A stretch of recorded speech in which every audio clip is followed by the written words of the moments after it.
আচ্ছা, এরপরে আমরা ওই বংশগতির ক্লাস 10-এর বংশগতির নেক্সট অংশটায় আসছি। মেন্ডেলের এক সংকরায়ন পরীক্ষাতে আসছি। এক সংকরায়ন পরীক্ষা মানে কি, যেখানে একটিমাত্র বৈশিষ্ট্য অর্থাৎ একজোড়া প্রলক্ষণ নিয়ে যদি কোনো ক্রসকে করানো হয়, যদি কোনো সংকরায়ন করানো হয়, সেটা এক সংকরায়ন।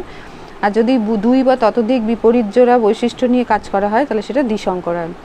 তা আমরা এখন এক সংকরায়নটাই অনেক দূর পর্যন্ত পড়ব। তার প্রথম স্টেপ হচ্ছে জনিত্রী নির্বাচন। উনি বিশুদ্ধ লম্বা এবং বিশুদ্ধ খর্ব মটর গাছ নিয়েছিলেন। এই জনিত্রী নির্বাচন এখানে আমি বলে রাখছি, সব জিনিসটা হয়তো আমি যে পিডিএফে পাঠাবো সেখানেও নেই, বইয়ের সঙ্গে মিলিয়ে পড়বে। সেখানে হচ্ছে 7 জোড়া বৈশিষ্ট্য নিয়ে জনিত্রী নির্বাচন করা হয়েছিল। ফ্যাক্টর নিয়েছিলেন কি কি? লম্বা নিয়েছিলেন, খর্ব নিয়েছিলেন। লম্বাটা প্রকট আর খর্বটা প্রচ্ছন্ন। লম্বাটা উনি হিসেব করেছিলেন ক্যাপিটাল টি দিয়ে, খর্বটা হচ্ছে স্মল টি দিয়ে। নেক্সট যেটা করেছিলেন, একটা উভলিঙ্গ ফুলে ইমাস্কুলেশন ঘটিয়েছিলেন, অর্থাৎ উভলিঙ্গ ফুলটা কার্যত স্ত্রী ফুলে পরিণত করেছিলেন ওর পুংস্তবকটাকে বাদ দিয়ে। তাহলে দুটো ফুল ওনার স্টকে ছিল, একটা হচ্ছে উভলিঙ্গ ফুল যার মধ্যে পরাগরেণু পাওয়া যাবে, যার মধ্যে তোমার ওই স্ত্রী স্তবকটাও আছে। আরেকটা ফুলকে করেছিলেন স্ত্রী ফুল যার মধ্যে পরাগরেণু আর পাওয়া যাবে না, কারণ পুংস্তবকটা বাদ গেছে।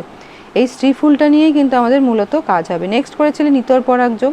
যে ফুলটা ওনার উভলিঙ্গ ফুল রয়ে গেছে সেখান থেকে পরাগরেণু নিয়ে কৃত্রিমভাবে যেটা স্ত্রী ফুল করা হয়েছে তার গর্ভমুণ্ডে স্থানান্তর করেছিলেন, কৃত্রিম পরাগযোগ করা হয়েছিল। তারপরে যখন এটা ফলে যে অপত্য সৃষ্টি হলো, যে বীজ তৈরি হলো, ফল তারপরে বীজ, সেই বীজটাকে পুঁতে যে গাছগুলো বেরিয়েছিল তাদেরকে উনি লক্ষ্য করেছিলেন যে তারা কীরকম প্রকৃতির হয়েছিল। এরপরে যা লক্ষ্য করেছিলেন তার ভিত্তিতে ব্যাখ্যা দিয়েছিলেন এবং সেরপরে সিদ্ধান্তে এসেছিলেন। এক সংকরায়ন থেকে সিদ্ধান্ত বলে দিচ্ছি, ওনার প্রথম সূত্র বলে একটা সূত্র আছে যাকে বলা হয় পৃথকীভবনের সূত্র, সেটা পেয়েছিলেন। আর প্রকটতার উপসূত্র বলে একটা সূত্র পেয়েছিলেন, সেটা যথাসময়ে তোমাদের আমি বলে দেবো। নেক্সট দেখো, সংকরায়ন পরীক্ষায় দুটো হয়, দুটো সংকরায়ন হবে। একটা হচ্ছে প্রথম সংকরায়ন, যেটা দুটো বিশুদ্ধ লম্বা এবং বিশুদ্ধ বেটে যে গাছটা নেওয়া হয়েছিল তাদের মধ্যে যে সংকরায়ন, সেটা এক সংকরায়ন, প্রথম সংকরায়ন। নেক্সট আরেকটা করা হবে দ্বিতীয় সংকরায়ন। এই প্রথম সংকরায়নের যে অপত্য সৃষ্টি হবে, যাদেরকে F1 বলা হবে, সেই F1দের মধ্যে দুটো F1 গাছ, মানে একই রকম দুটো গাছকে নিয়ে তাদের মধ্যে সংকরায়ন হচ্ছে দ্বিতীয় সংকরায়ন। প্রত্যেকটা স্টেপে এক সংকরায়ন হোক, দ্বিসংকরায়ন হোক, যাই হোক, তার মধ্যে আমাদের দুটো ক্রস, প্রথম সংকরায়ন প্রথম ক্রস এবং দ্বিতীয় সংকরায়ন দ্বিতীয় ক্রস, এটা আমাদের করতে হয়। প্রথম সংকরায়নের স্টেপটা কীরকম হয়? P1 G1 P1 G1 F1। P1 মানে হচ্ছে আমি বলেছি পেরেন্ট হচ্ছে তোমার আদি জনিত্রী জীব, এবং যেহেতু ক্রস 1 তাই P1, এটাই দেখবে এতে হয়ে যাবে P2। ঠিক আছে, দ্বিতীয় সংকরায়ন যেহেতু সেকেন্ড ক্রস তাই হয়ে যাবে P2। এর দ্বারা যে গ্যামেট তৈরি হবে সেগুলো কোনো জনু নয়, সেটা হচ্ছে G1। ক্রস 1-এর গ্যামেট হচ্ছে G1। ক্রস 1-এর যে অপত্যগুলো সৃষ্টি হবে, সন্তানাদি যে সৃষ্টি হবে, সেটা হচ্ছে F1। তাহলে P1 G1 F1। P1 উনি কী নিয়েছিলেন? বিশুদ্ধ লম্বা মটর গাছ, আর একটা নিয়েছিলেন বিশুদ্ধ খর্ব মটর গাছ। এই যে বিশুদ্ধ লম্বা পেতে গিয়ে উনি কতগুলো লম্বা মটর গাছের মধ্যে সংকরায়ন করিয়েছিলেন 7 জেনারেশন ধরে। বিশুদ্ধ খর্বের মধ্যে 7 জেনারেশন ধরে ঘটিয়েছিলেন ক্রসটা। যদিও বিশুদ্ধ খর্বের কোনো খর্ব মাত্রেই, যেহেতু প্রচ্ছন্ন বৈশিষ্ট্য, খর্ব মাত্রেই কিন্তু বিশুদ্ধ হয়। ঠিক আছে, কারণ ওরা বিশুদ্ধ অবস্থা ছাড়া খর্বত্বটা প্রকাশ করতেই পারে না। আচ্ছা, নেক্সট চলে আসো P1। তাহলে কি, এবার আমরা ফিনোটাইপ লিখলাম, এবার এটা জিনোটাইপ লিখি। ক্যাপিটাল টি যেহেতু বিশুদ্ধ খর্ব কি? Small tea. ঠিক আছে, এটা হচ্ছে ডিপ্লয়েড জীব বললে টিটা দুবার করে নেওয়া হলো। এবার G1 কীরকম হবে? একে পুরো ভেঙে দাও মাঝখান থেকে, তাহলে ক্যাপিটাল টি একটা হবে, আরেকটা ক্যাপিটাল টি হবে, দুটো ক্যাপিটাল টি হবে, তাই বসানো আছে। এখানে হবে দুটো স্মল টি। ঠিক আছে, তাহলে কি পেলাম? এবার F1 কীরকম পাবো? এই দুটোর সঙ্গে এই দুটোর ক্রস করাতে হবে। তুমি গুণ করো, গুণের নিয়মটা হচ্ছে 1 × 3, ঠিক আছে, 1 × 4, আর 2 × 3, 2 × 4। এখানে 1 2 কীরকম? এটা 1, এটা 2, এটা 3, এটা 4। ঠিক আছে, তাহলে কীরকমভাবে গুণটা হচ্ছে দেখো। তাহলে 1-এর সঙ্গে 3 ক্যাপিটাল টি স্মল টি, 1-এর সঙ্গে 4 আবার ক্যাপিটাল টি স্মল টি, 2-এর সঙ্গে 3 ক্যাপিটাল টি স্মল টি, 2-এর সঙ্গে 4 ক্যাপিটাল টি স্মল টি। তার মানে সবটাই ক্যাপিটাল টি স্মল টি পেলাম। কটা পেলাম? 4টে মোট পেলাম, তাই তো? তাহলে F1 হলো ক্যাপিটাল টি স্মল টি। দেখেই বুঝতে পারছি এটা বিশুদ্ধ নয়, এটা কিন্তু সংকর, এটা খিচুড়ি টাইপের আছে। তাহলে ফেনোট কিন্তু বাইরের থেকে কি হবে? যেহেতু ক্যাপিটাল আছে, ক্যাপিটালটাই প্রকাশ পাবে। ক্যাপিটালটি কার জন্য ধরা হয়েছে? লম্বার জন্য ধরা হয়েছে। তাহলে এরা বাইরের থেকে দেখতে সবাই লম্বা, কিন্তু ভেতর থেকে দেখতে সবাই খিচুড়ি, তাই তো? ফেনোটাইপিক ফলে কি হবে, সব F1 মটর গাছ লম্বা, আর জিনোটাইপিক ফল হচ্ছে সব F1 মটর গাছ শঙ্কর লম্বা। অর্থাৎ তোমার ব্র্যাকেটে লিখতেই হবে ক্যাপিটাল টি স্মল টি, এটাই জিনোটাইপ লেখার নিয়ম। ঠিক আছে, বিশুদ্ধ শঙ্কর উল্লেখ করে এই চিহ্নটা সাইডে দেওয়া। এবার আমাদের শেষ হয়ে গেল ফার্স্ট শঙ্করায়ন। এবার আমরা এই যে F1টা পেলাম ক্যাপিটাল টি স্মল টি, এরকম দুটো গাছ নেব, নিয়ে তাদের আন্তঃসংকরায়ন ঘটাবো। দেখো দ্বিতীয় শঙ্করায়নে কি হচ্ছে, দুটি F1 মটর গাছের আন্তঃসংকরায়ন ঘটানো হলো।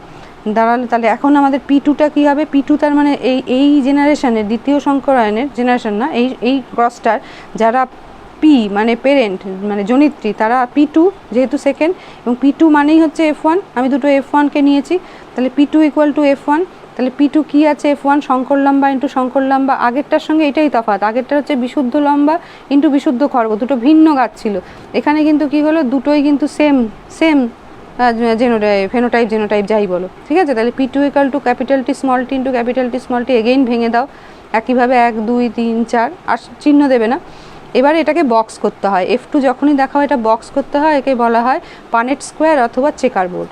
হ্যাঁ, এই দিকে একটা গ্যামেট, স্ত্রী গ্যামেট পুং গ্যামেট যাই ধরো, তার মানে এই দুটোকে এদিকে প্লট করো, আর এই দুটোকে এই নিচে প্লট করো। করলে পরে কি হচ্ছে, গুণ করো, এটার সঙ্গে এটা গুণ, এটার সঙ্গে এটা গুণ, আবার এটার সঙ্গে এটা গুণ, এটার সঙ্গে এটা গুণ। এটা কি হলো, ক্যাপিটাল টি হলো। এটার সঙ্গে এটা গুণ করো, ক্যাপিটাল টি স্মল টি, আবার এটার সঙ্গে এটা গুণ করো, স্মল টি ক্যাপিটাল টি লিখতে পারবে না, ক্যাপিটাল টি স্মল টি, আবার স্মল টি। এই হলো। তাহলে ফেনোটাইপিক ফলে আমরা কি পেলাম, এইটা ফেনোটাইপিক ফলে এটা পেলাম লম্বা, মানে বাইরের দিক থেকে, কারণ এটা টি আছে। এটাও লম্বা পাবো, কারণ ক্যাপিটাল টি একবার থাকলেই লম্বা। 3 নম্বর বক্সে কি পেলাম, লম্বা। 4 নম্বর বক্সে কি পেলাম, বেটে। ঠিক আছে, তাহলে 3টে লম্বা পেলাম, বাইরের দিক থেকে দেখলে চিন্তা করলে 3টে লম্বা পেলাম, একটা বেটে পেলাম। তাহলে লম্বা মটর গাছ 3টে, খর্ব মটর গাছ একটা। তাহলে ফেনোটাইপিক অনুপাতটা কী দাঁড়ালো, লম্বা ইস্টু খর্ব বা লম্বা ইস্টু বেটে সমান 3:1। কিন্তু জেনোটাইপিক ফলে কি পাবো, এটা একটা, এই রকমটা দুটো, আর এই রকমটা আবার একটা। তাহলে কি পাবো, লম্বা ইস্টু, এটা বিশুদ্ধ লম্বা ইস্টু শঙ্কর লম্বা ইস্টু বিশুদ্ধ বেটে, বিশুদ্ধটা ব্র্যাকেটের মধ্যে। কি পেলাম, বিশুদ্ধ দীর্ঘ একটা, শঙ্কর দীর্ঘ দুটো, আর খর্ব হচ্ছে বিশুদ্ধ লিখতে হয় না, লিখলেও ব্র্যাকেটে খর্ব হচ্ছে একটা। তাহলে জেনোটাইপিক অনুপাত কি পেলাম, বিশুদ্ধ দীর্ঘ ইস্টু শঙ্কর দীর্ঘ ইস্টু খর্ব দীর্ঘ, এই খর্ব সমান 1:2:1। তাহলে ফেনোটাইপিক ফল পেলাম 3:1। ঠিক আছে, আর এটা জেনোটাইপিক ফল পেলাম 1:2:1। এবারে তোমাদের কতগুলো টাস্ক দেওয়া থাকবে, সেটা এটার মধ্যে যে টাস্কটা দেওয়া আছে সেই টাস্কটা করে রাখবে, সামনের দিন ধরবো। আচ্ছা, এই এক ধরনের তোমাদের এটা করতে হবে, সেটা একটা শুধু দেখিয়ে দিচ্ছি, বাকিটা তোমরা করবে। যারা আমাদের স্কুলে আমার ক্লাস করেছো তারা এটা জানো, তাদের আর করার দরকার নেই। আমি ক্রস দেব, এই যে 4 ধরনের ক্রস আছে, একটাই দেখিয়ে দেবো। তার মধ্যে তোমাকে বলতে হবে শতকরা কত ভাগ, কত ভগ্নাংশ, কত দশমিকাংশ। শতকরা কত ভাগ মানে ধরো পার্সেন্টেজ হিসেবে 50%, 75%, 25%, 60%, 40%, এরকম। ভগ্নাংশ মানে 1/2, 1/4, 1/5। কত দশমিকাংশ মানে হচ্ছে 0.1, 0.25, 0.50, এরকম। ঠিক আছে, লম্বা কতগুলো পাবো, লম্বা মানে তোমায় ধরে নিতে হবে যে এর মধ্যে বিশুদ্ধ লম্বাও থাকবে শঙ্কর লম্বাও থাকবে। বিশুদ্ধ লম্বা মানে শুধুই বিশুদ্ধ লম্বা, শঙ্কর লম্বা মানে শুধুই শঙ্কর লম্বা, খর্ব মানে ওই একটাই, ওর কোনো বিশুদ্ধ শঙ্কর নেই, বিশুদ্ধই হয়। কতগুলো ফেনোটাইপিক শ্রেণী পাবো, কতগুলো জেনোটাইপিক শ্রেণী পাবো, লম্বা ইস্টু খর্বের অনুপাত কত পাবো, যেটা ফেনোটাইপিক অনুপাত, যেটা না বলে শুধু ফেনোটাইপিক অনুপাতও বলতে পারে। আর বিশুদ্ধ লম্বা ইস্টু শঙ্কর লম্বা ইস্টু খর্ব মানে জেনোটাইপিক অনুপাত কত পাবো, সেটাও আমাদের বের করতে হবে এই 4টে ক্রস থেকে। আমি তোমাদের ঠিক একটা ক্রস বলে দেবো, আর বাকিগুলো কিন্তু তোমাদের করতে হবে। দেখো, P1 হচ্ছে ক্যাপিটাল টি মানে একটা প্রথম ক্রস আর কি, যেটা রয়েছে capital T into capital T small T. তাহলে এর গ্যামেটগুলো কী হবে, ক্যাপিটাল টি, এর গ্যামেটগুলো হবে ক্যাপিটাল টি স্মল টি। তাহলে গুণ করো 1 2 1 3 1 4 2 3 2 4। কী হবে, ক্যাপিটাল টি আমরা পাচ্ছি 4-এর মধ্যে দুটো, ক্যাপিটাল টি স্মল টি পাচ্ছি 4-এর মধ্যে দুটো, কিন্তু স্মল টি একটাও পাচ্ছি না। তাহলে লম্বা কতটা পাবো, লম্বা কতটা পাবো, 100% লম্বা, এটাও লম্বা এটাও লম্বা। হ্যাঁ, তাহলে এটা হচ্ছে লম্বা পাবো 100%, তার মানে কত ভগ্নাংশ, 1 কোনো ভগ্নাংশ নয়, কত দশমিকাংশ 1 কোনো, এটা না বললেও হয়। বিশুদ্ধ লম্বা তার মধ্যে 50% রয়েছে, 2/4 মানে 50%, তার মানে ভগ্নাংশ হচ্ছে 1/2, তার মানে দশমিকাংশ হচ্ছে 0.5। শঙ্কর লম্বাও সিমিলার, 2-এর 4 তার মানে 50%, তার মানে 1-এর 2 তার মানে 0.5। খর্ব কি 0%, তার মানে কত ভগ্নাংশও 0%, কত দশমিকাংশও 0%। ফেনোটাইপিক শ্রেণী একটাই আছে, লম্বা, সবই লম্বা, এগুলো সব কটা লম্বা। আচ্ছা, জেনোটাইপিক শ্রেণী কিন্তু দুটো, একটা হচ্ছে ক্যাপিটাল টি, একটা হচ্ছে ক্যাপিটাল টি স্মল টি। তাহলে ফেনোটাইপিক অনুপাত 0, তো কোনো অনুপাত নেই। আর জিনোটাইপিক অনুপাত হবে বিশুদ্ধ লম্বা ইস্টু সংকর লম্বা সমান সমান হচ্ছে 2:2 সমান সমান 1:1। এইটা আমি তোমাদের বলে দিলাম। তোমাদের কিন্তু এই বাকি কটা এখান থেকেই তোমরা তুলে নেবে, যখনই ফোনটা মানে দেখছো, এটা এই টাস্ক 3টে তোমরা করে নেবে। আচ্ছা, এরপরে এগুলো করে নেবে।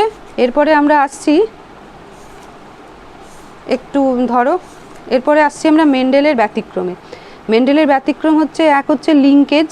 এটা হচ্ছে অনেক সময় জিনদের মধ্যে একটা আকর্ষণ বল দেখা যায়, যার ফলে তারা একসঙ্গে সবসময় থাকে এবং গ্যামেট গঠনকালেও একসঙ্গে থেকে যায় এবং ওই একসঙ্গেই পরবর্তী প্রজন্মে প্রবাহিত হয়। এটাকে বলে লিঙ্কেজ। এটা পৃথকীকরণ যে হওয়ার কথা ছিল সেটা কিন্তু সম্পূর্ণ বিপরীত একটা ঘটনা।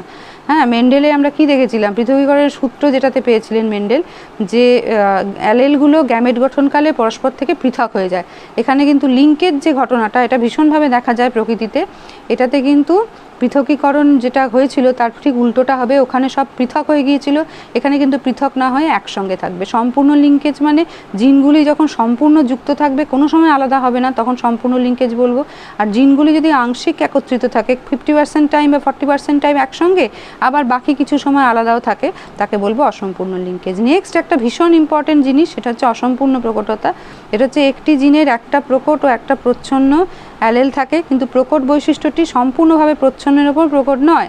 ফলে অপত্যের মধ্যে প্রকট এবং প্রচ্ছন্ন উভয় গুণই আংশিকভাবে প্রকাশিত হয়, একে অসম্পূর্ণ প্রকটতা বলে। কীরকম ব্যাপারটা হলো, যেমন হয় একটা ধরো ক্যাপিটাল টি স্মল টি, ক্যাপিটাল টি স্মল টি আমরা কি দেখেছি, ক্যাপিটাল টি স্মল টির ওপর সম্পূর্ণভাবে প্রকট, কিন্তু এই অসম্পূর্ণ প্রকটতাতে দেখা যাবে যে ক্যাপিটাল টি স্মল টির ওপর সম্পূর্ণভাবে প্রকট নয়। তাহলে যখন অপত্য সৃষ্টি হবে তখন ক্যাপিটাল টিরও কিছু গুণ দেখতে পাবো, স্মল টিরও কিছু গুণ দেখতে পাবো, তাহলে একটা মিশ্র বৈশিষ্ট্য আমরা পেয়ে যাব, সেটাকে বলবো আমরা অসম্পূর্ণ প্রকটতা। এটা আমাদের যে 4 o'clock উদ্ভিদ মানে সন্ধ্যামণি যে উদ্ভিদ, সেটাতে খুব ভালোভাবে এটা দেখতে পাওয়া যায়। এবং তাতে হয় যে লাল একটা বৈশিষ্ট্য প্রকট আর তোমার সাদা একটা বৈশিষ্ট্য প্রচ্ছন্ন, এরা যখন একত্র হচ্ছে যে ক্যাপিটাল টি স্মল টির মতো, তখন কিন্তু এরা লাল বের করার কথা রঙটা, কিন্তু তা না বের করে এরা কিন্তু গোলাপি রং বার করছে। এবার দেখা যাক ক্রসটায় চলে আসছি। দেখো অসম্পূর্ণ প্রকটতা, এটাতে আমরা অ্যালেলটা ধরছি, সন্ধ্যামালতী গাছে লাল ফুলের জন্য দায়ী প্রকট অ্যালেল হচ্ছে ক্যাপিটাল আর, দেখা গেল। আর সাদা ফুলের জন্য ধরা যাক ওই গাছটাতেই, সন্ধ্যামালতী গাছেই সাদা ফুলের জন্য দায়ী প্রচ্ছন্ন অ্যালেল হচ্ছে স্মল আর, ঠিক আছে। তখন এবার ক্রসটা কী করবো, একটা বিশুদ্ধ লাল, ক্রসটা ক্রস 1 একই রকম, একটা বিশুদ্ধ লাল ফুলের সঙ্গে একটা বিশুদ্ধ সাদা ফুলের ক্রস করানো হলো। ফুলের ক্রস তো হয় না, ওই ফুলযুক্ত গাছে। তাহলে কি হলো, প্রথম বিশুদ্ধ লাল ফুল ইন্টু বিশুদ্ধ সাদা ফুল। বিশুদ্ধ লাল ফুলটা কীরকম হবে, এটা গোলটা পাকা, এটা গোলটা হবে না, এই লাল ফুলটা হবে ক্যাপিটাল আর স্মল আর। হ্যাঁ, তাহলে ক্যাপিটাল আর থেকে দুটো গ্যামেট হচ্ছে ক্যাপিটাল আর, স্মল আর থেকেও দুটো গ্যামেট হচ্ছে স্মল আর। সেই একই নিয়মে গুণ করবো, 1 3 1 4 2 3 2 4, কী দাঁড়াচ্ছে, সব কটাই দেখা যাচ্ছে ক্যাপিটাল আর স্মল আর। F1 সব ক্যাপিটাল আর স্মল আর। তাহলে কোন বৈশিষ্ট্য দেখার কথা, প্রকটটা দেখার কথা, মেন্ডেল অনুসারে প্রকটটা দেখার কথা, কিন্তু ফলাফল দেখা যাবে এটা লাল এটা সাদা, তো দুজনের একটা মিশ্র বৈশিষ্ট্য বেরোবে গোলাপি। দেখো ফেনোটাইপিক ফলাফলে কি হবে, F1 জনুতে উৎপন্ন সকল ফুল গোলাপি বর্ণের হবে, হওয়া উচিত ছিল লাল বর্ণের, হয়ে গেল গোলাপি বর্ণের। আর জেনোটাইপিক ফলাফল কি, এটা তো সোজা, F1 জনুতে উৎপন্ন সকল ফুল হচ্ছে গোলাপি বর্ণের হবে, এটা হচ্ছে তোমার ক্যাপিটাল আর স্মল আর, এইটা হবে, ঠিক আছে। এবার তুমি ক্রস 2 করো, তাহলে ক্রস 2তে কী করবো, দুটো গোলাপি বর্ণের ফুলের মধ্যে আমরা সংকরায়ন ঘটাবো, ফুলের মধ্যে নয়, ফুলযুক্ত গাছের মধ্যে সংকরায়ন ঘটাবো। এই কোনোটাই গোলটা কিন্তু হবে না, এটা গ্যামেটেই কেবলমাত্র গোল হবে।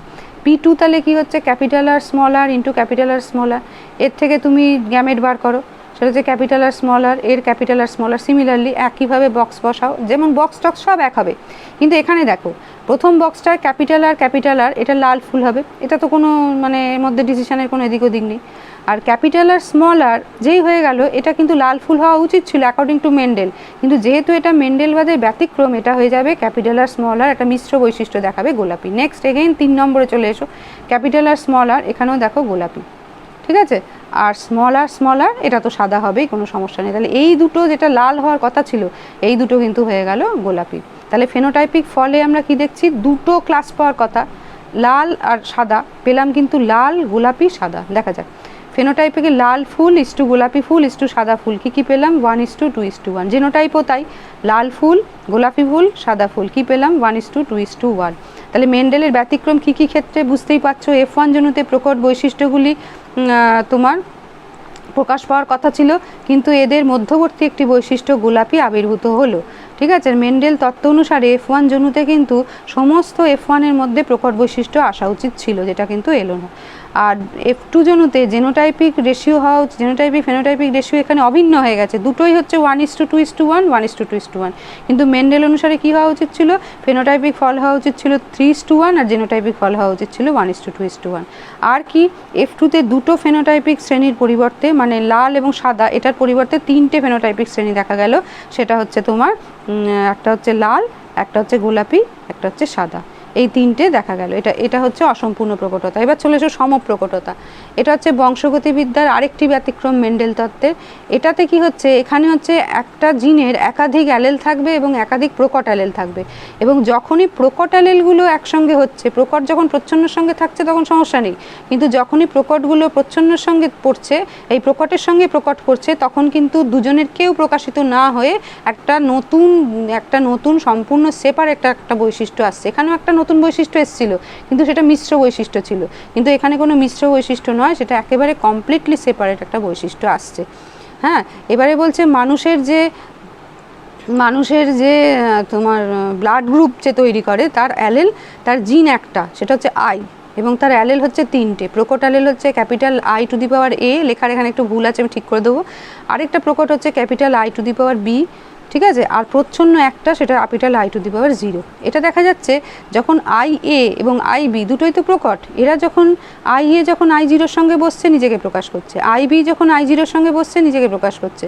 হ্যাঁ, কিন্তু যখন IA এবং IB একসঙ্গে বসে যাচ্ছে একসঙ্গে, তখন কিন্তু না IA নিজেকে প্রকাশ করতে পারছে, না IB নিজেকে প্রকাশ করতে পারছে, সম্পূর্ণ ডিফারেন্ট একটা নতুন গ্রুপ প্রকাশ হচ্ছে। দেখো এখানে A গ্রুপ কীরম হয়, IA হলে A গ্রুপ হয়।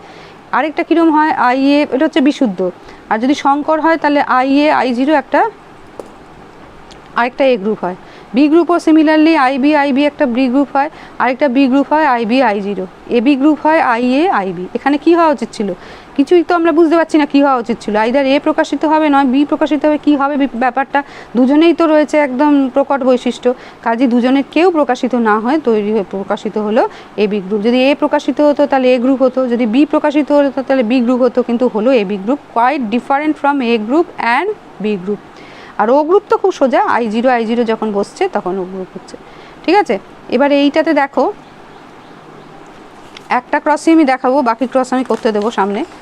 আচ্ছা দেখো, এটা হচ্ছে ক্রস 1 নিচ্ছি, কি নিলাম, শঙ্কর A গ্রুপ একটা নিলাম, শঙ্কর B গ্রুপ নিলাম, নালে আমাদের কিছু না, এটা দেবো না, দাঁড়াও, এইটা দেখো IA IB এরকম একটা শঙ্কর গ্রুপ নিলাম, তাহলে এর গ্যামেট হবে IA আর এর গ্যামেট হবে IB, এর গ্যামেট হবে IA, এর গ্যামেট হবে IB, তাহলে 1 3 গুণ করো IA একদম কোনো চিন্তা নেই, চোখ বুঝে A গ্রুপ। তারপর এটা 1 4 IA IB, এইবারে বিপদ, IA IB পাশাপাশি বসে গেছে, তাহলে এটা A গ্রুপও হবে না, B গ্রুপও হবে না, কি হবে, AB গ্রুপ। 2 চলে এসো, 2 এর সঙ্গে 3 গুণ করো IB IA, ব্যাস এটাও গেল। ঠিক আছে, IB IA এটাও কি হয়ে গেল, IA IB, তার মানে AB গ্রুপ। আর IB এটা হয়ে গেল IB হয়ে গেল B গ্রুপ। ঠিক আছে, তাহলে এখানেও দেখো সেই একই রকম রেশিও হচ্ছে, এখানে 1, এই দুটো হচ্ছে 2, এটা হচ্ছে 1, তাহলে 1:2:1, ঠিক যেমন অসম্পূর্ণ প্রকটতায় দেখেছিলাম। ঠিক আছে, তাহলে সেই জিনিসটা, এটা ক্রস 1টা তুমি IA I0 নিয়ে করো, IB I0 নিয়ে করো, এখানে একটা AB গ্রুপ পাচ্ছ, এখানে একটা AB গ্রুপ পাচ্ছ, দুটো AB ক্রস করালে এই রেজাল্টটা পাচ্ছ। সেই সিমিলারলি একই ব্যাপার। কেন মেন্ডেলের ব্যতিক্রম না, F1-এ সবার মধ্যে আসা উচিত ছিল একটা প্রকট বৈশিষ্ট্য, তার পরিবর্তে সবার মধ্যে এলো একটা AB বৈশিষ্ট্য। ঠিক আছে, AB গ্রুপ এলো, সেটা আসার কথা ছিল না। দ্বিতীয় কথা, দ্বিতীয় ক্রসে F2-তে হ্যাঁ ফেনোটাইপিক শ্রেণী দুটো আসার কথা ছিল, A গ্রুপ এবং B গ্রুপ, এসে গেল হচ্ছে A গ্রুপ, AB গ্রুপ এবং B গ্রুপ। ঠিক আছে, আর হচ্ছে অনুপাতটা একটা 3:1, একটা 1:2:1 হওয়া উচিত ছিল, তার বদলে দুটোই হবে 1:2:1। সিমিলারলি একইভাবে যেমনভাবে অসম্পূর্ণ প্রকটতাটা মেন্ডেলের ব্যতিক্রম সেইটা। এছাড়াও মেন্ডেলের আরও কিছু ব্যতিক্রম দেখতে পাবো, যেখানে হচ্ছে 9:3:4 একটা রেশিও হবে। এটা হচ্ছে দ্বিসংকরণ করলে বুঝতে পারবে, আমি ব্যতিক্রমগুলো একসঙ্গে দিয়ে দেবো। আরেকটা হচ্ছে 9:7 হবে, মানে মোটের ওপর টোটাল মিলে 16টা আসতে হবে।